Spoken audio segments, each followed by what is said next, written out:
Hello வணக்கம், welcome back to classic aroma. நான் உங்க பிரவீன். இன்னைக்கு நம்ம சேனல்ல மட்டனை வச்சு மட்டன் கோலா உருண்டை குழம்பு பண்ண போறோம். இந்த டிஷ் ஸ்டார் ஹோட்டல்ஸ்ல என்ன மெத்தட்ல என்ன இன்கிரிடியன்ஸ் வச்சு யூஸ் பண்றோமோ அதே மெத்தட்ல இன்னைக்கு நான் உங்களுக்கு வீட்ல வச்சு பண்ணி காட்ட போறேன். அதை எப்படி பண்ணலாங்கிறது இந்த வீடியோல பார்க்கலாம். வாங்க நம்ம இப்போ வீடியோக்குள்ள போகலாம். இந்த டிஷ் நம்ம பண்றதுக்கு என்னென்ன பொருட்கள் வேணுங்கிறத இப்போ நம்ம பார்த்துக்கலாம். இந்த கோலா உருண்டைக்கு மெயினான இன்கிரிடியன்ஸ் இந்த மட்டன் கீமா. இதை நான் கீமா பண்ணி எடுத்து வச்சிருக்கிறேன். இதை நீங்க பண்றப்போ மிக்சியில் போட்டு லைட்டாக ரெண்டு பல்ஸாக விட்டு எடுத்தீங்கன்னா இந்த மாதிரி நம்ம கீமா பண்ணி எடுத்துடலாம்.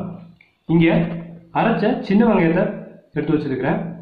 அதே மாதிரி அரைச்ச தக்காளி, அரைச்ச இஞ்சி பூண்டு விழுது, நறுக்கி வச்சுருக்கிற பச்சை மிளகாய், கொஞ்சம் கோகனட் பேஸ்ட் எடுத்து வச்சுருக்கிறேன், நறுக்கின மல்லி இலை, கொஞ்சம் கருவேப்பிலை, தாளிக்கிறதுக்கு பட்டை, கிராம்பு, garam masala powder, pepper powder, சோம்பு பவுடர், ஜீரக பவுடர், மிளகாய்த்தூள், மல்லிப்பொடி, மஞ்சள் தூள், உப்பு.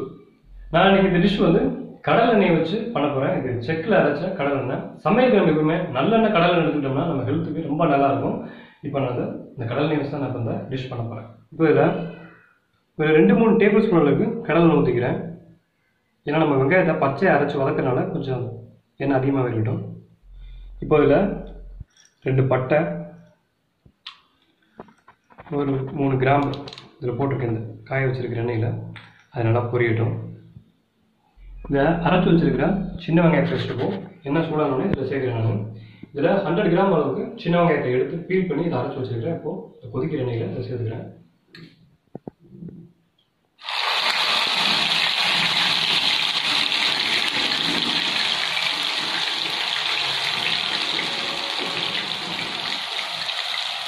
சின்ன வெங்காயத்தை நம்ம அரைச்சி சேர்க்கறதுனால இதில் அந்த பச்சை வாசனை வந்து ரொம்ப ஹெவியாக இருக்கும். அதனால் நம்ம நல்லா அந்த பச்சை வாசனை போகிறதுக்கு நல்லா வதக்கிக்கலாம்.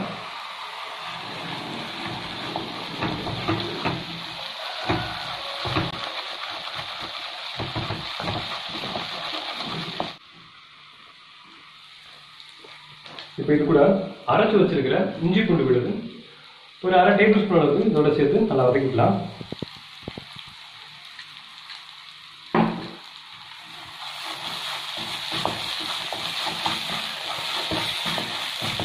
மட்டன் வந்து நம்ம பச்சையாக போடுறதுனால கொஞ்சம் இஞ்சி பூண்டு விழுது அதிகமாக இருந்துச்சுன்னா நல்லாயிருக்கும். இப்போ இந்த அரைச்ச இஞ்சி பூண்டு விழுது, அரைச்ச சின்ன வெங்காயம் இதெல்லாம் சேர்த்து வதக்கும்போது இதோட பச்சை வாசனை நல்லா போயிடணும். அந்தளவுக்கு நல்லா வதக்கிடலாம். இப்போது நம்ம அரைச்சி வச்சிருக்கிற இந்த தக்காளியை இதோட சேர்த்து நல்லா வதக்கிக்கிறேன்.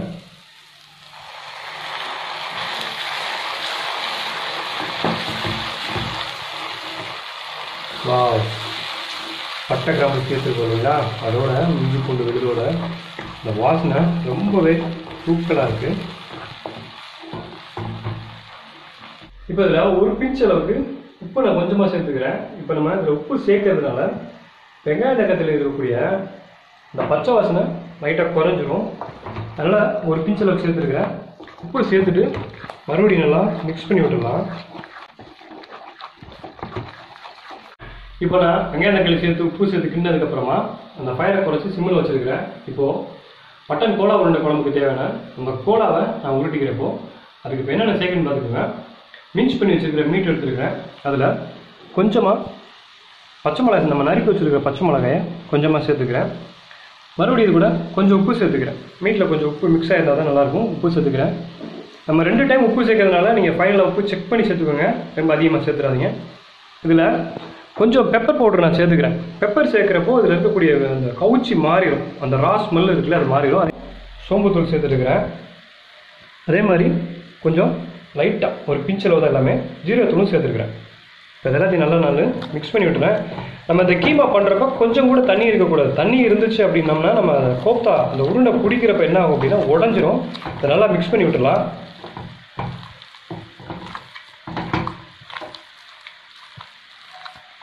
நம்ம அந்த கைமா பண்ணி வச்சிருந்த மட்டனில் பச்சை மிளகா நம்ம சேர்க்கக்கூடிய மசாலாலாம் சேர்த்து மிக்ஸ் பண்ணதுக்கப்புறமா இதை கொஞ்சம் சைடில் ஊற வச்சிடலாம்.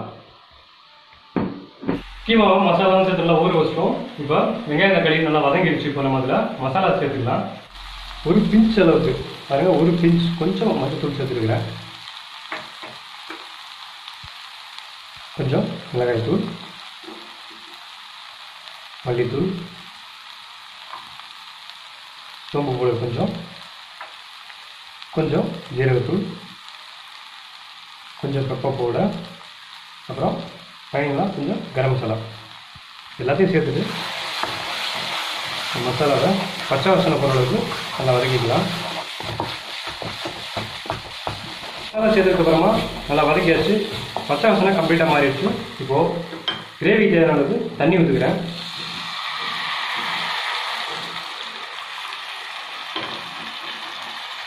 தண்ணி ஊற்றிட்டு நல்லா மிக்ஸ் பண்ணி விட்டுக்கலாம். உங்களுக்கு கிரேவி எந்த அளவுக்கு டைல்யூட்டாக வேணுமோ அந்த அளவுக்கு கொஞ்சமாக தண்ணி சேர்த்துக்கோங்க. குழம்பு நல்லா கொதிச்சிச்சு. இப்போ இதில் இந்த மட்டன் கீமா எடுத்து அதில் சின்ன சின்ன உருண்டைகளை ஊற்றி நம்ம சேர்த்துக்கலாம். அளவுக்கு சின்ன சின்ன உருண்டைகளாக எடுத்துக்கோங்க. அப்படின்னா தான் வேகணும். நல்லா டைட்டாக பிடிச்சிக்கோங்க. இது உடஞ்சிச்சுன்னா நீங்கள் அதில் வந்து பொட்டுக்கல்லை கொஞ்சம் பவுடர் பண்ணி சேர்த்துக்கலாம். நீங்கள் இன்றைக்கி நான் இந்த குழம்புக்கு 5 உருண்டை தான் போட்டு இந்த கோலா உருண்டை குழம்பு வைக்க போகிறேன். நான் அதை நல்லா உருட்டி வச்சுருக்கேன், பார்த்துக்கோங்க. இப்போது இந்த மசாலா நல்லா சுண்டி திக்காயிருச்சு. நம்ம இந்த மட்டன் கோலாவை வந்து இதில் போட்டு நம்ம வேக வைக்கணும். அதனால் இதை கொஞ்சமாக லூஸ் பண்ணிக்கலாம். எப்படினாலும் மறுபடியும் சுண்டிடும். அதனால் நம்ம அதனால் தண்ணி ஊற்றி கொஞ்சம் லூஸ் பண்ணி வச்சுட்டு இப்போ லைட்டாக ஒரு கொதி வந்ததுக்கப்புறமா நம்ம உருட்டி வச்சுருக்கிற அந்த மட்டன் கோலாவை இதில் போட்டுக்கலாம். இந்த குழம்பு நல்லா கொதிச்சிருச்சு. இதில் கோலாவை போடுறதுக்கு முன்னாடி இதில் உப்பு காரம்லாம் கரெக்டாக இருக்கான்னு இப்போ செக் பண்ணிக்கலாம்.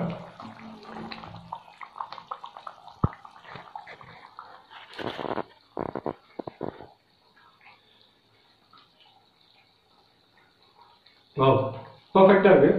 காரம் உப்பு எல்லாமே கரெக்டாக இருக்குது. வெறும் சாதம் மட்டும் கிடச்சுன்னா இந்த வெறும் குழம்பு மட்டுமே ஊற்றி நான் ஒரு பவுல் வச்சு சாப்பிடுவேன். அந்த அளவுக்கு பர்ஃபெக்டாக இருக்குது. கோலாவை இதில் சேர்த்துக்கிறேன்.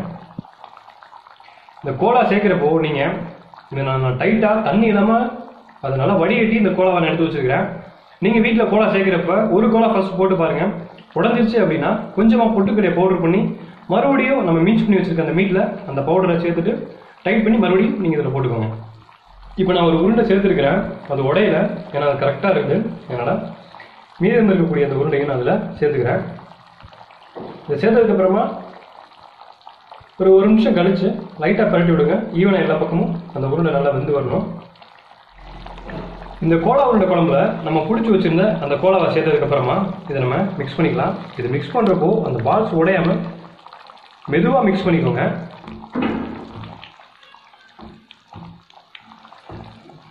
நம்ம மிக்ஸ் பண்ணுறப்போ அந்த பால்ஸ்க்கு எந்த மாதிரி ஒரு டிஸ்டர்பன்ஸுமே இருக்கக்கூடாது. ஏன்னா உடஞ்சிருச்சு அப்படின்னா கோலா உருண்டை குழம்பு கீமா குழம்பாக மாறிடும். மட்டன் இப்போது 80% நல்லா குக் ஆகிடுச்சு. இப்போ நம்ம இதில் இந்த கோகனட் பேஸ்ட்டை 1 டேபிள் ஸ்பூன் அளவுக்கு இந்த குழம்புல சேர்த்துக்கலாம். அப்போது சேர்த்துட்டு இதை நல்லா மிக்ஸ் பண்ணி விட்டுக்கலாம். இப்போ தாராளமாக விட்டலாம். ஏன்னா மட்டன் வந்து 80% நல்லா குக் ஆகிடுச்சு. இப்போ இதில் கொஞ்சமாக நறுக்கி வச்சுருக்கிறேன் இந்த மல்லி இலையை இதில் சேர்த்துக்கிறேன்.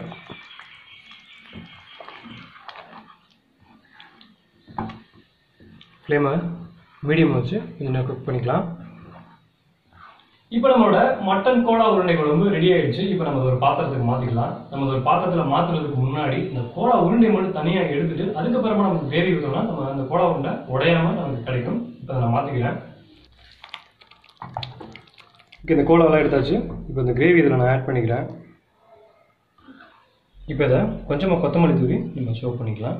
இப்போ இந்த மட்டன் கோலா உருண்டை குழம்பை டேஸ்ட் பண்ணிவிட்டு எப்படி இருக்குன்னு நான் உங்களுக்கு சொல்லிடுறேன். ஓகே, நான் இப்போ அதை டேஸ்ட் பண்ணிவிட்டு எப்படி இருக்குன்னு சொல்லிடுறேன். அதை எடுத்து கட் பண்ணி இந்த கிரேவியோட சாப்பிட்டு பார்த்துட்டு எப்படி இருக்குன்னு சொல்லிடுறேன். வாவ், சூப்பராக இருக்குது. இந்த மட்டன் கோலா உருண்டை குழம்பு மார்னிங்கில் டிஃபனுக்கு இட்லி தோசை, நம்ம ஈவினிங்கில் சப்பாத்தி கூட வச்சு சாப்பிடலாம். அந்தளவுக்கு பர்ஃபெக்டாக இருக்கும். ரைஸ் கூட நம்ம வச்சு சாப்பிடலாம். ரொம்பவே சூப்பராக இருக்குது. நீங்களும் மறக்காமல் உங்கள் வீட்டில் ட்ரை பண்ணி பாருங்கள். ட்ரை பண்ணி பார்த்துட்டு மறக்காமல் கமெண்ட் பண்ணுங்கள். உங்களுக்கு இந்த வீடியோ பிடிச்சிருந்துச்சுன்னா கிளாசிக் அரோமா சேனலை லைக் பண்ணுங்கள், ஷேர் பண்ணுங்கள், சப்ஸ்கிரைப் பண்ணுங்கள். மறக்காமல் பக்கத்தில் இருக்க பெல் ஐக்கானை கிளிக் பண்ணுங்கள். அப்போ தான் நான் போடக்கூடிய வீடியோ அடுத்தடுத்து உங்களுக்கு நோட்டிஃபிகேஷன் வரும்.